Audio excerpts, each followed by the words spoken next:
बढ़िया चलनी चाहिए पढ़ाई, एकदम अच्छी, एकदम बढ़िया, एकदम झकास, फैंटास्टिक, सुपर्ब से भी उपब चलनी चाहिए। तो सुपर्ब से उपब करने के लिए पढ़ना जरूरी है। आज हमारा कंटेंट जो होने वाला है बॉडी फ्लूइड एंड सर्कुलेशन में, आज हम क्या क्या पढ़ने वाले हैं। कल हमने शुरुआत तो कर दी थी कोएगुलेशन ऑफ ब्लड की। आज मैं आपको एनसीईआरटी की लाइनों के बारे में बताऊंगा, एनसीईआरटी क्या कहती है इस ब्लड कोएगुलेशन के बारे में। तो पहले शुरुआत करेंगे कोएगुलेशन से, फिर चलेंगे हम लिम्फ जिसे टिश्यू फ्लूइड कहते हैं उसके बारे में बात करेंगे, और शुरुआत होगी सर्कुलेटरी पाथवे। एनिमल वर्ल्ड में सर्कुलेशन कितने टाइप का होता है, किस तरीके से एनिमल्स अपने बॉडी में सर्कुलेशन करते हैं, आज इसके बारे में भी बात करेंगे। शुरुआत करते हैं बिना डिले किए शुरुआत करेंगे, क्योंकि जरूरी है आपके कीमत, आपके समय की कीमत आप खुद भी समझो और हम भी आपकी कीमत समझें, आपके समय की कीमत समझें, क्योंकि समय एक बार निकल गया तो फिर दोबारा लौट के नहीं आएगा। तो शुरू कर लेते हैं फटाक से। देखें ब्लड कोएगुलेशन, हमने पढ़ा था कि जैसे इंजरी होती है, कट लगता है, ट्रॉमा होती है, ब्लीडिंग स्टार्ट हो जाती है, लेकिन थोड़ी देर के बाद ये ब्लड स्टॉप हो जाता है, ब्लीडिंग रुक जाती है और उस जगह पर थक्का जम जाता है, ब्लड कोएगुलेट कर जाता है, क्लॉट बन जाता है। तो ये जो क्लॉटिंग का प्रोसेस, ये मैकेनिज्म क्या है, इसके पीछे क्या कहानी है, पॉइंट वाइज एनसीईआरटी क्या कहती है, हमने कल स्टेप समझ लिए थे। एनसीईआरटी क्या कहती है, when you know that when you cut your finger, when you cut, हम अपनी फिंगर काटते तो नहीं है, एक्सीडेंटली अगर कट गई, when you cut the finger का मतलब ये नहीं कि आप काट रहे हो अपनी फिंगर, अगर कट गई गलती से आपकी फिंगर या आप हर्ट कर रहे हो खुद को, नुकसान पहुंचा रहे हो खुद को, एक्सीडेंटली हो जाए, भाई क्या ही लिख रही है लाइन, ये कोई बात नहीं। Your wound does not continue to bleed for a long time, ये बहुत देर तक ब्लीडिंग चलती नहीं रहेगी, ब्लीडिंग शुरू तो हो जाएगी लेकिन ये कंटिन्यूअस बहुत देर तक ब्लीड नहीं करेगी। Usually blood stops flowing after some time. ऐसा क्यों होता है कि आप जानते हो, क्या तुम जानते हो ऐसा क्यों होता है भाई? ये ऐसा इसलिए होता है, ब्लड एग्जिबिट कोएगुलेशन और clotting in response to injury और ट्रॉमा। जब चोट लगती है, इंजरी होती है, ट्रॉमा होता है, तो ब्लड शो करता है प्रॉपर्टी जिसे कहते हैं क्लॉटिंग, और इसका पर्पस होता है to prevent excessive loss of the blood. मैंने हाईलाइट कर दिया उस पॉइंट को जो इंपॉर्टेंट है, आपको उस पर ज्यादा फोकस करना है कि ब्लड क्लॉटिंग क्यों होती है, to prevent excessive loss of blood from the body, जिसे हीमरेज कहते हैं, तो प्रिवेंट फ्रॉम हीमोरेज, ब्लीडिंग को रोकना। दूसरा कह रहे हैं you have observed a dark reddish brown scum, that mass, वो जो मास बना उसे स्कम कह रहे हैं, वो डार्क रेडिश ब्राउन, जब चोट लगी वहां पे उस एरिया में, वहां एक रेडिश ब्राउन सा स्कम, एक मास, एक थक्का सा जम जाता है, उसी को कहते हैं क्लॉट। कह रहे हैं at the site of injury, जहां चोट लगी है थोड़ी देर के बाद वहां आपको दिखाई देता है, यही वो क्लॉट है, वो थक्का है। और ये बना कैसे है, नेटवर्क ऑफ थ्रेड से, कई सारे धागे बुन गए हैं उस चोट पे, कई सारे धागे यहां सिलाई बुनाई कढ़ाई करके रफू कर दिया गया। जैसे आप देखो, कभी रफू वाले को कभी देखा होगा आपने, कभी स्टिच करने वाले को देखा होगा, कहीं कपड़े में आपकी पतलून में, आपके पजामे में, आपकी शर्ट में कहीं कोई कट लग जाए तो क्या कहा, उस कट को कैसे रफू कर दिया जाता है। वो रफू करने के लिए यहाँ पे वो धागे, कह रहे हैं ब्लड वेसल में भी ऐसा ही रफू करने के लिए यहाँ जो धागों का नेटवर्क बनता है, वो धागों का नेटवर्क जो होता है उसी को फिब्रिन कहते हैं, वही क्लॉट होता है। और उसके अंदर डेड डैमेज्ड सेल्स जो फॉर्म्ड एलिमेंट्स होते हैं वो वहीं पे ट्रैप हो जाते हैं। मतलब यहाँ पे आपको डेड सेल या डब्ल्यूबीसी यहीं पे ट्रैप भी दिखाई देंगी, आरबीसी भी ट्रैप दिखाई देंगी। ये दिखता रेड कलर का है, ये क्लॉट आपको रेड कलर का दिखाई जरूर देगा, लेकिन वो रेड इसलिए होता है क्योंकि आरबीसी वहां ट्रैप हो जाती है। तो याद रखेंगे ब्लड की क्लॉटिंग का जो प्रोसेस है उसमें नेटवर्क ऑफ थ्रेड बनते हैं फिब्रिन्स, और उसमें डेड सेल्स जो आरबीसी डब्ल्यूबीसी होती हैं वो ट्रैप हो जाती हैं। क्या अगला पॉइंट कह रहा है, फाइब्रिन का फॉर्मेशन कौन करता है, fibrin is formed by the conversion of inactive fibrinogen. कौन यहां पे आता है, इनएक्टिव फिब्रिनोजन। इनएक्टिव फिब्रिनोजन जो होता है, जो प्लाज्मा में पाया जाता है, वो कन्वर्ट कर दिया जाता है फिब्रिन में, in presence of thrombin. Thrombin नाम के फैक्टर या प्रोटीन या एंजाइम की प्रेजेंस में फिब्रिनोजन को फिब्रिन में कन्वर्ट किया। और थ्रोम्बिन कहां से आई, इस थ्रोम्बिन का फॉर्मेशन कहां से हुआ है, formed from inactive plasma substance जो कि प्रोथ्रोम्बिन है। सब स्टेप बाय स्टेप हो रहा है। जब डैमेज टिश्यू या प्लेटलेट्स हुई तो वहां पे थ्रोम्बोकाइनेज नाम का एक एंजाइम एक्टिवेट हो गया।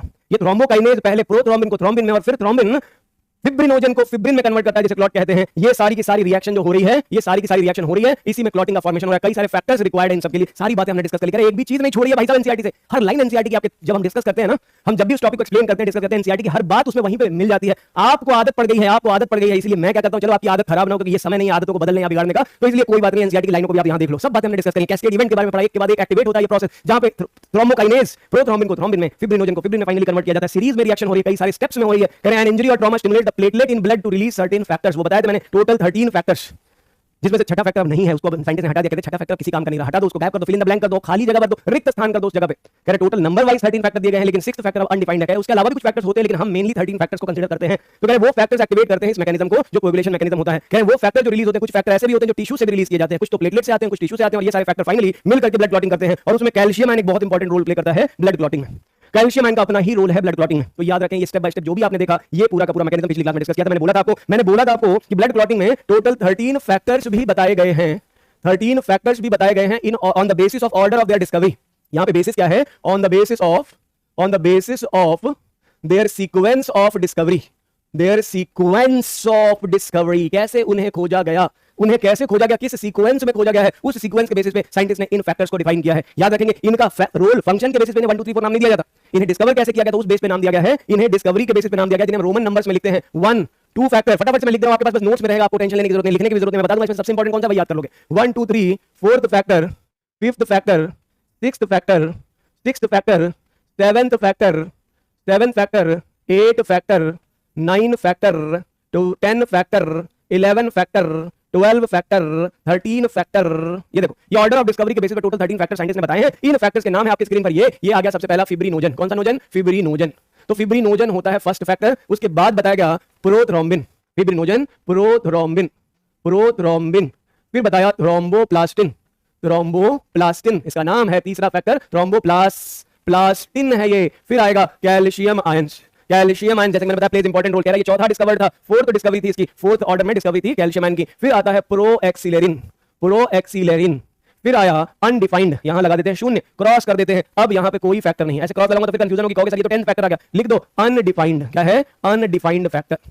अब यहां पे कोई भी फैक्टर डिफाइंड नहीं रहा, इसे कर देंगे गायब, खत्म खत्म जतम, यहां से ये गायब। अब आएगा एक्सिलरिन के बाद आएगा प्रो एक्सिलरिन के बाद आएगा प्रो कन्वर्टिन, प्रो कन्वर्टिन, ये है 7th factor, 6th factor undefined, 7th factor proconvertin, फिर आएगा anti haemophilic, anti haemophilic, anti haemophilic factor A, ये anti haemophilic factor A 8th factor होता है, 8th फैक्टर। उसके बाद आता है Christmas Xmas factor, Xmas factor या इसी को कहते हैं एंटी हीमोफिलिक फैक्टर बी, इसे एंटी हीमोफिलिक फैक्टर बी कहते हैं। फिर आता है 10th फैक्टर, इसे कहते हैं कौन सा फैक्टर, ये देखें 10th फैक्टर आ गया, 9th फैक्टर आ गया क्रिसमस फैक्टर, क्रिसमस फैक्टर। फिर आता है स्टुअर्ट फैक्टर, कौन सा स्टुअर्ट लेबाइल या स्टुअर्ट प्रोवर फैक्टर, क्या कहते हैं इसको स्टुअर्ट प्रोवर फैक्टर, स्टुअर्ट प्रोवर फैक्टर कहते हैं 10th फैक्टर। 11th फैक्टर का नाम है एंटी हीमोफिलिक फैक्टर सी, 12th का नाम है एंटी हीमोफिलिक फैक्टर डी, इसी एंटी हीमोफिलिक फैक्टर सी को कहते हैं हेगमैन फैक्टर, क्या कहते हैं, सॉरी इसे कहते हैं पीटीए, प्लाज्मा थ्रोम्बिन एंटीसीडेंट, क्या कहते हैं प्लाज्मा थ्रोम्बोप्लास्टिन,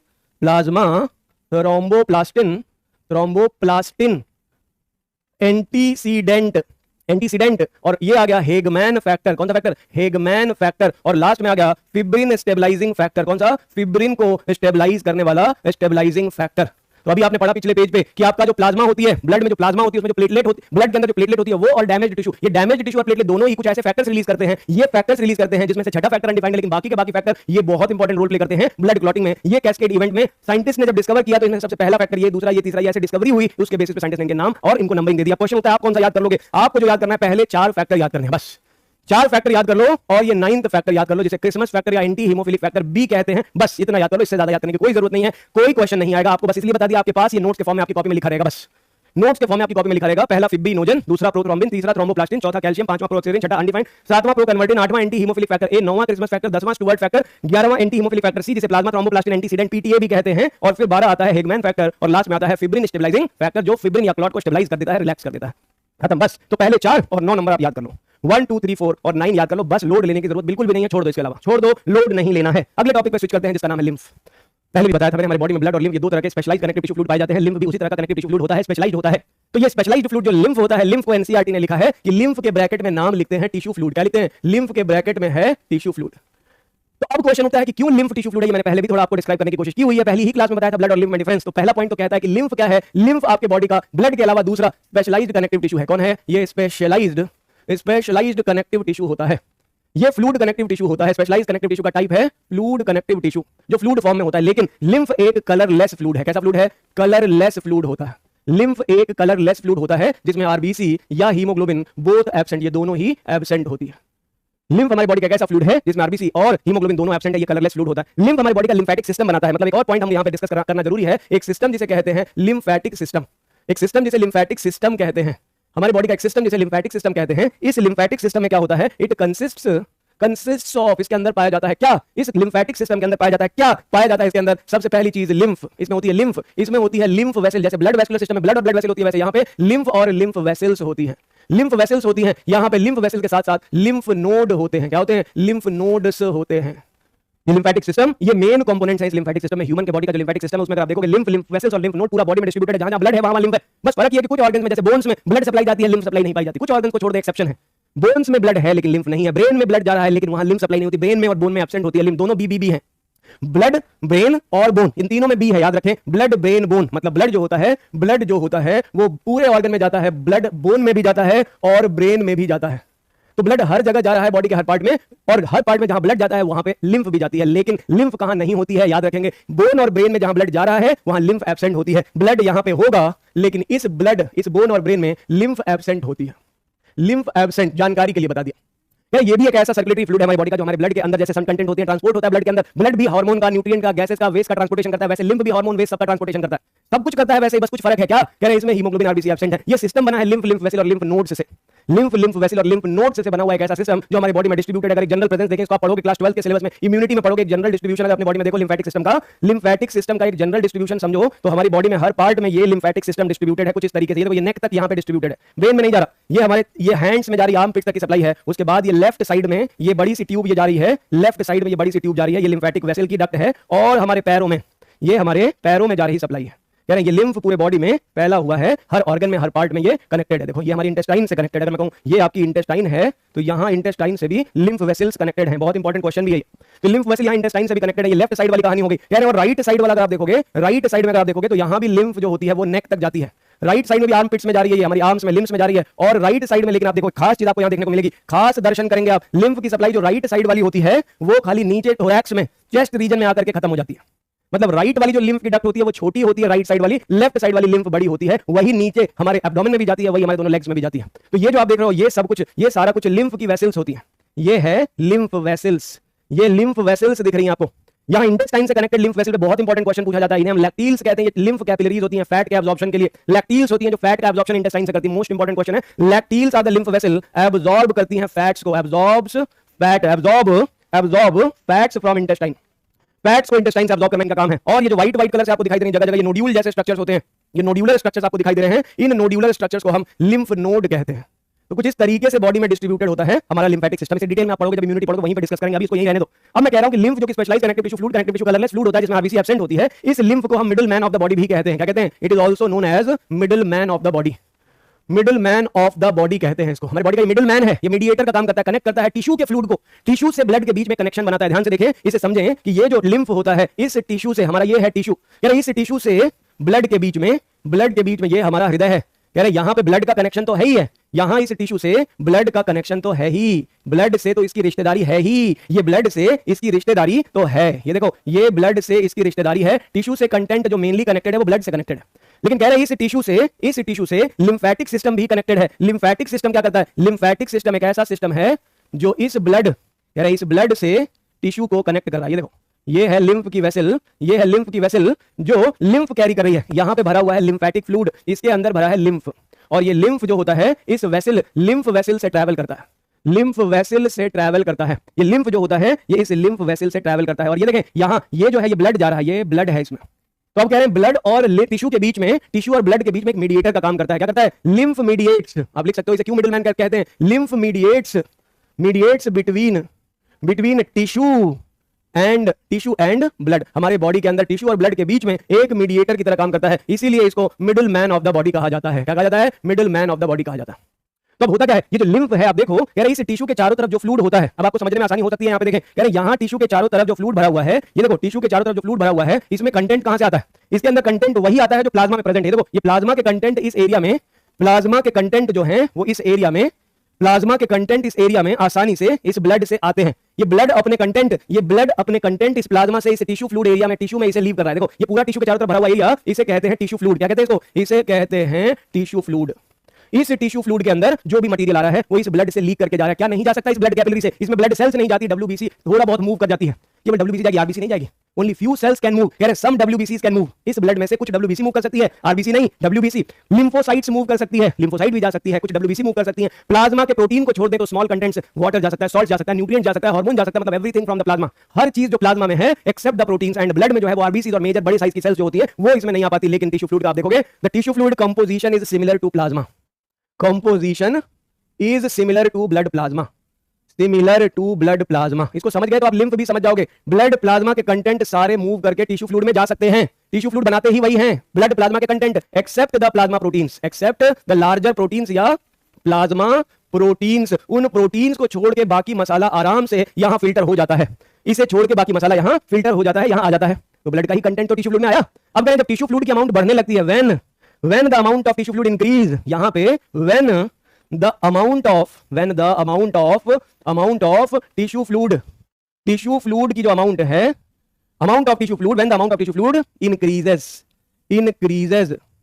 जब टिश्यू फ्लूइड की अमाउंट, यहां पे याद रखेंगे ये जो प्लाज्मा प्रोटीन लिखी है इसमें लिखें लार्ज प्लाज्मा प्रोटीन, जो बड़े साइज की प्लाज्मा प्रोटीन्स हैं वो नहीं जाएंगी। स्मॉल प्रोटीन्स कैन यहां भी मूव, छोटे छोटे प्रोटीन्स यहां से भी मूव कर सकते हैं, बट बड़े प्रोटीन्स यहां से नहीं जाएंगी। कुछ proteins can move into the lymph in the tissue fluid, कुछ प्रोटीन केवल, ठीक है। तो कह रहे हैं ये कैपिलरी अलाउ करेगी छान करके, छने हुई चीजें जाएंगी। ऐसे समझ लो जैसे फिल्टर होता है, चाय छानते हो आप तो ऊपर रह जाते हैं बहुत सारे कंटेंट, और जो सॉल्युबल चीजें होती है वो नीचे आ जाती है। बिल्कुल वैसे ही ब्लड में जो सॉल्युबल चीजें, सिंपल चीजें जो ब्लड के वाटर में सॉल्युबल है वो फिल्टर होकर नीचे आ जाएंगी बस। अब चाहे शुगर क्यूब छन जाए उसमें, शुगर क्यूब बड़े साइज की होने के बावजूद भी छन जा रही है क्योंकि घुलनशील है, वो घुल जा रही है, वो सॉल्युबल है उसमें। उसी तरीके से ब्लड में भी जो छोटी छोटी चीजें हैं जो सॉल्युबल हैं वो कंटेंट फिल्टर होकर के टिश्यू फ्लूइड में आ जाते हैं। लेकिन जब टिश्यू फ्लूइड की अमाउंट बढ़ जाती है, जैसे ही टिश्यू फ्लूइड की अमाउंट बढ़ जाती है, यहां से ये टिश्यू फ्लूइड ऐड कर दिया जाता है लिम्फ वेसल में। ये लिम्फ जो होता है ये वन वे ट्रांसपोर्ट करता है, याद रखेंगे, हमेशा टिश्यू से दूर ले जाता है कंटेंट को, कभी टिश्यू में कोई सप्लाई नहीं करता, ये टिश्यू से दूर ले जाता है। लेकिन ब्लड हमेशा बाई डायरेक्शनल होता है, ब्लड टिश्यू पे सामान लेके आता भी है और टिश्यू से सामान लेके जाता भी है। ब्लड का ट्रांसपोर्ट टू वे ट्रांसपोर्ट है, लेकिन लिम्फ का फ्लो वन वे ट्रांसपोर्ट होता है। याद रखेंगे, जो लिम्फ का फ्लो है टिश्यू से फ्लूइड को उठा करके, सेम कंपोजिशन वाला टिश्यू फ्लूइड उठा करके unidirectional one way flow करता है, वन वे फ्लो करता है। बहुत इंपॉर्टेंट पॉइंट, अगर कोई आपसे पूछे वन वे कैसे, आप देखो टिश्यू फ्लूइड जब बढ़ता है तो तभी ये रास्ता दरवाजा खुलेगा और यहां से कंटेंट एंटर कर जाएंगे, ये कंटेंट एंटर करके लिम्फ वेसल में जाएंगे और वापस ब्लड में ऐड कर दिए जाएंगे। मिडिल मैन इसीलिए है। लेकिन लिम्फ और टिश्यू फ्लूइड कैसे सेम है? क्योंकि टिश्यू फ्लूइड ही वो फ्लूइड है, जब ज्यादा हो जाता है तो वो लिम्फ वेसल में चला जाता है।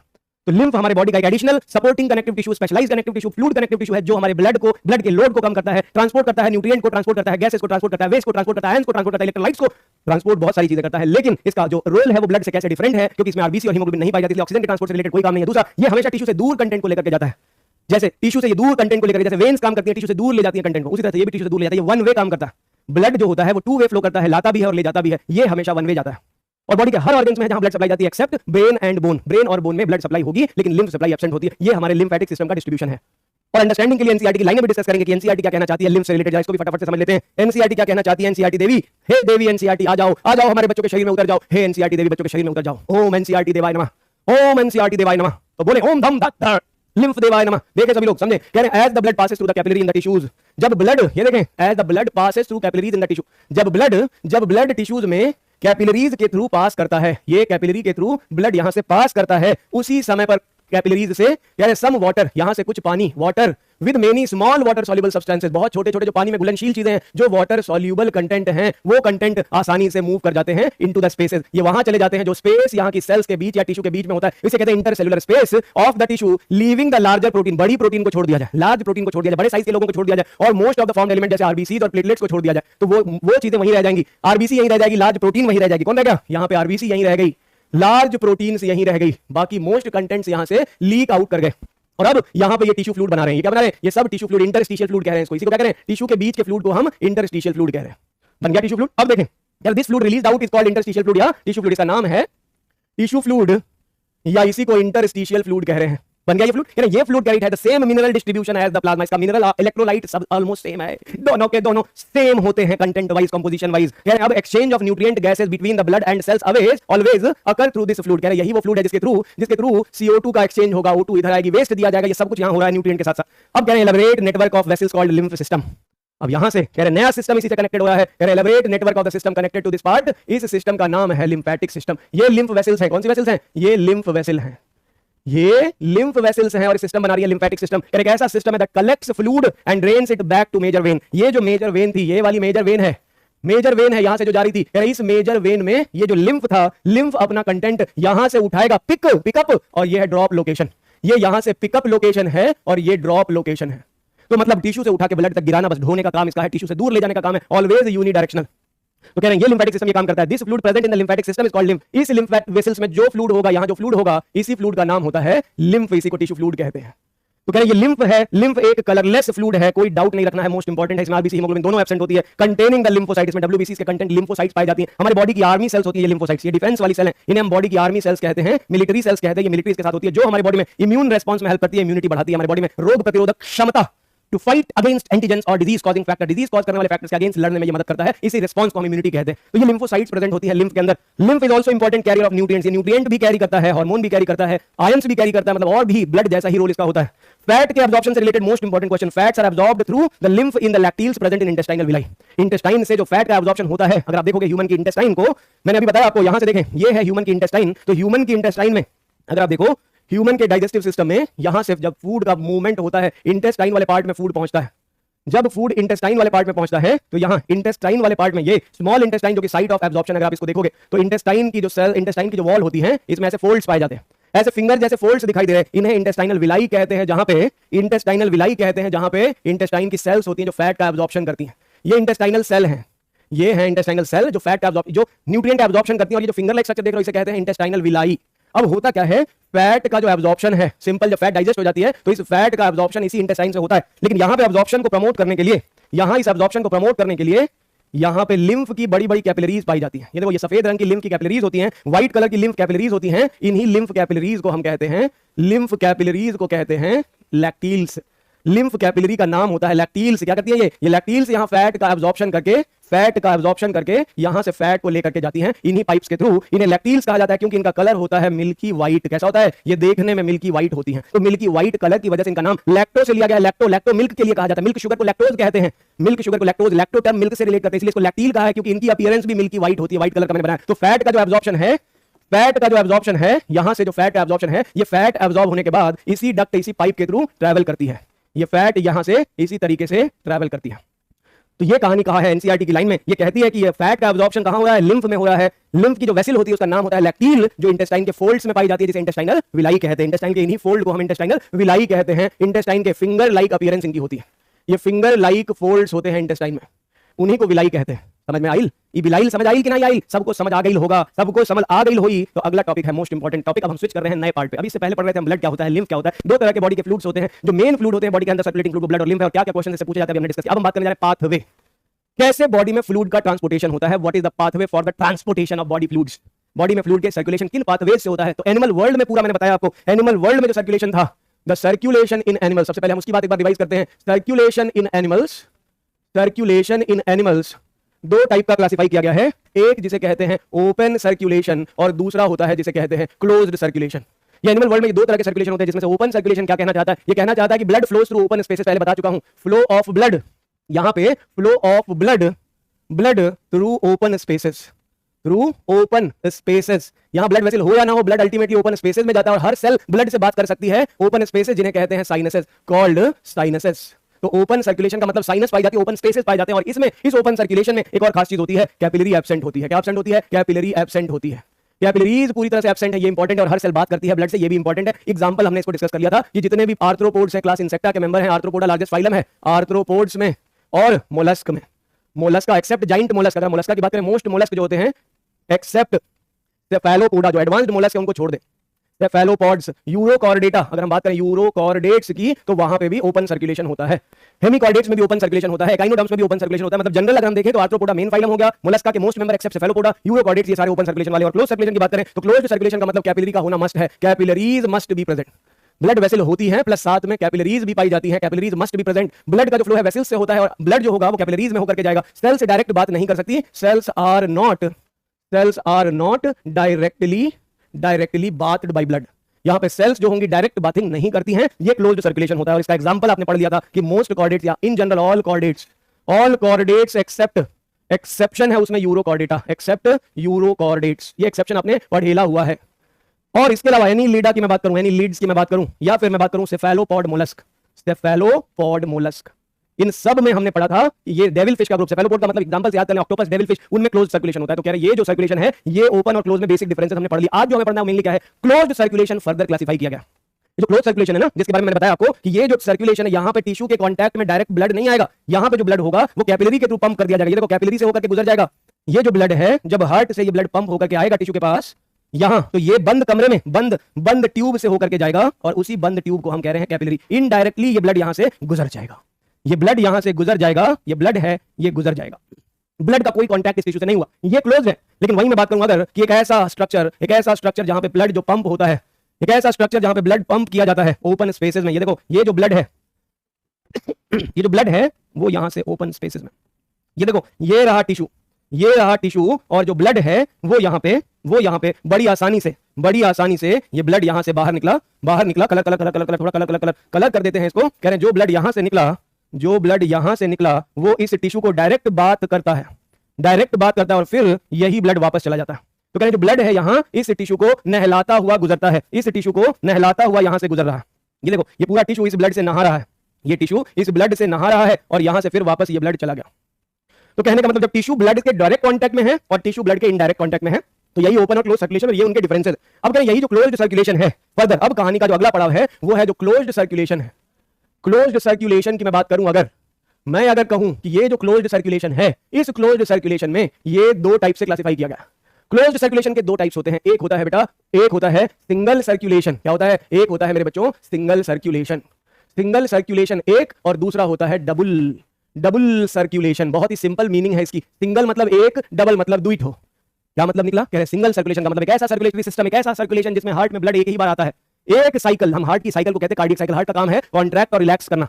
तो एक ऐसा सर्कुलेशन जिसमें जब हार्ट एक बार कॉन्ट्रैक्ट करे और एक बार रिलैक्स करे तो उसमें हार्ट में ब्लड खाली एक बार एंट्री होता है एक ही सोर्स से। सिंगल सर्कुलेशन का मतलब एक ऐसा सर्कुलेशन जिसमें सिंगल सर्कुलेशन का मतलब एक ऐसा सर्कुलेशन जिसमें हार्ट रिसीव करता है, heart receives blood only once, केवल एक बार ब्लड रिसीव करता है इन वन कार्डियक साइकिल, एक कार्डियक साइकिल में, ऑन वन कार्डियक साइकिल, एक सर्किट पूरा करता है, केवल एक बार हार्ट में ब्लड जाता है, इसे कहते हैं single circulation, only once in heart, एक साइकिल के दौरान एक ही बार आता है और इसे कहते हैं सिंगल सर्किट हार्ट। एग्जांपल होती हैं मछलियां, फिशेस, स्पाइसेस का जो मेंबर है वो, फिशेस का जो मेंबर है वो, उनमें ऐसा होता है। और ऐसा क्यों होता है? इनके पास केवल 2 चैम्बर्ड हार्ट होता है। कैसा हार्ट होता है? 2 chambered heart with single circulation. इनके पास हार्ट में केवल 2 चैम्बर होते हैं और इनमें सिंगल सर्कुलेशन होती है। क्या मतलब है इस सिंगल सर्कुलेशन का? जरा मछलियों को देखें, इन मछलियों को देखें भाई साहब, मछलियां, इन मछलियों को देखें। ये मुन्ना भैया की मछलियां नहीं है भाई, ये मछलियां कुछ और कहती हैं, ध्यान से सुनें। एम्फीबियंस, फिश, जरा कंपेयर करके देखें। मछलियों के पास जो दिल दिया है भगवान ने, मछलियों का जो दिल भगवान ने दिया है बड़ा ही अलग टाइप का है।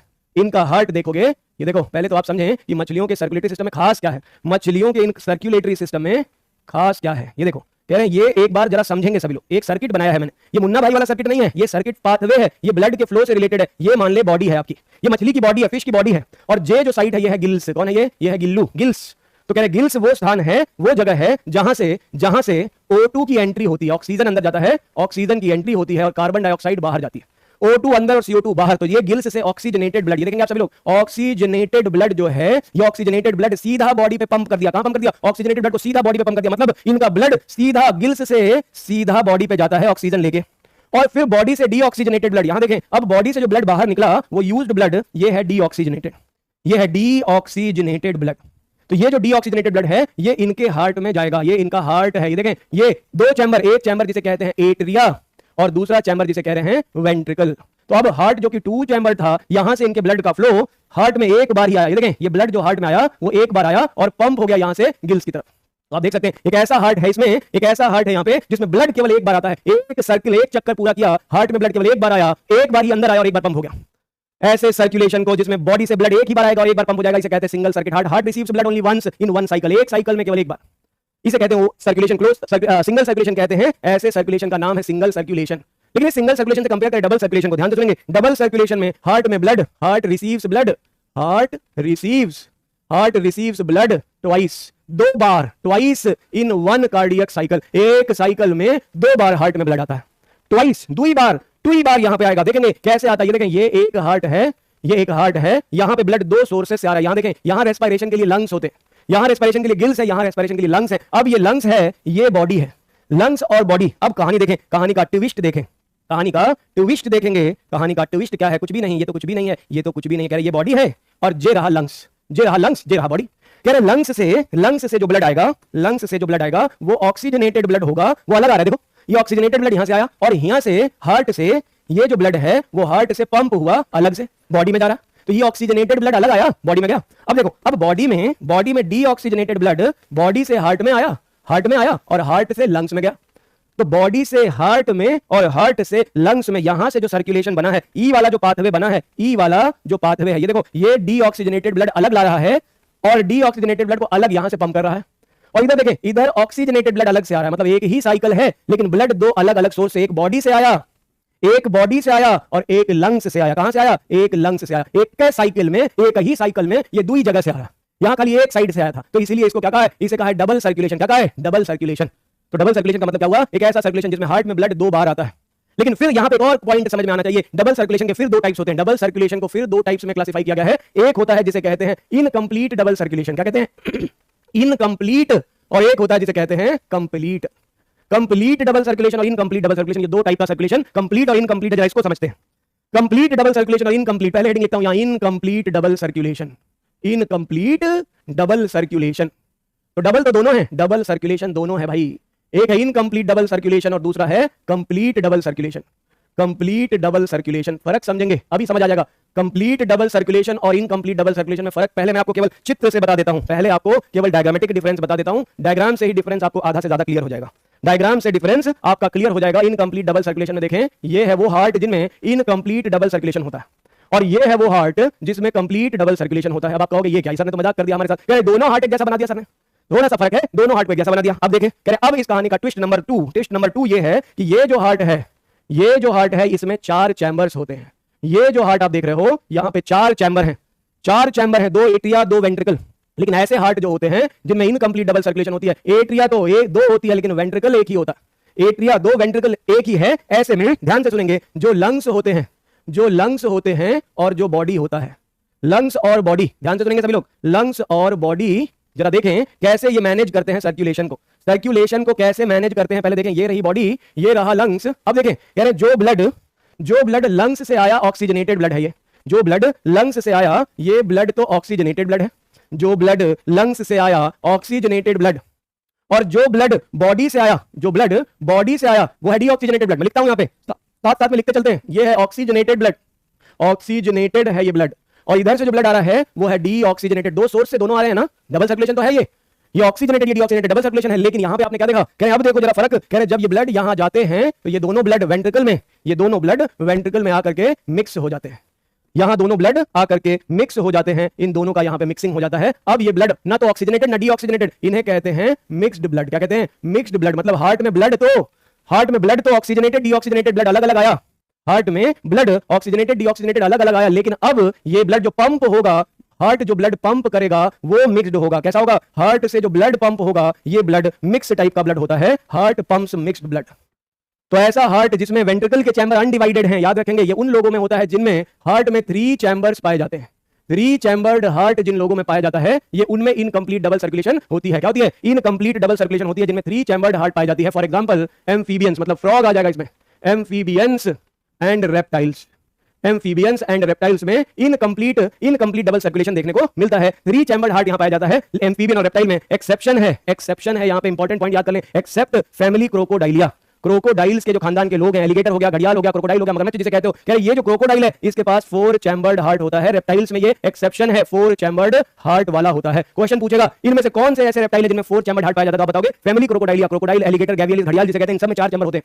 लेकिन अगर पूछेगा इनमें से किसमें इनकम्प्लीट डबल सर्कुलेशन होता है तो आप बताएंगे एम्फीबियन और रेप्टाइल्स में इनकम्प्लीट डबल सर्कुलेशन होता है, और ये उनका सर्कुलेटरी पाथवे है, ये उनका सर्कुलेटरी पाथवे। अब देखेंगे इधर, यहां देखिए कंप्लीट डबल सर्कुलेशन किसमें होती है? इन एनिमल्स में जिसमें 4 चैम्बर्ड हार्ट होगा, जिनमें 4 चैम्बर्ड हार्ट पाया जाता है।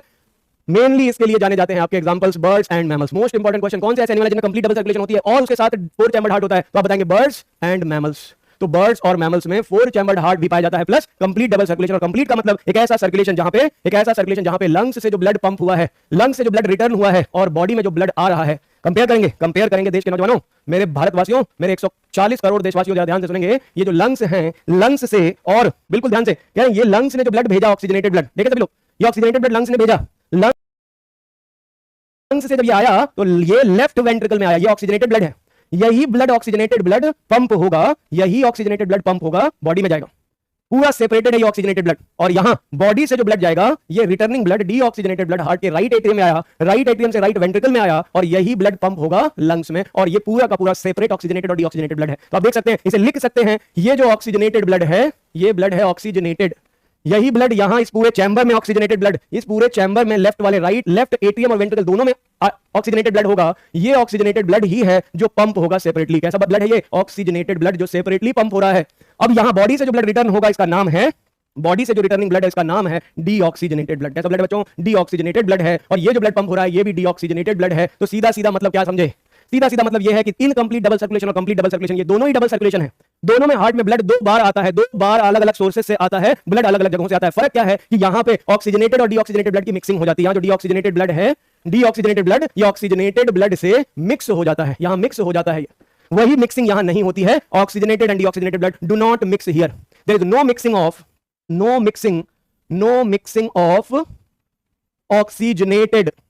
Oxygenated and deoxygenated blood.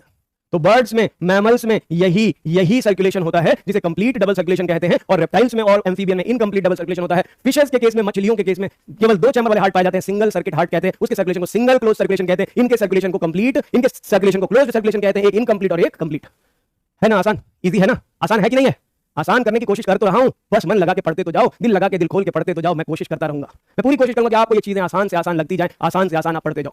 अब देखें, क्या ये कंप्लीट डबल सर्कुलेशन ह्यूमंस में पाया जाता है? चैम्बर वाले हार्ट से क्वेश्चन पूछा जाएगा। ये अगर क्वेश्चन पूछ दिया जाए आपसे, in fishes, in case of fishes, the heart is तो आप क्या बताओगे? Heart is two chambered.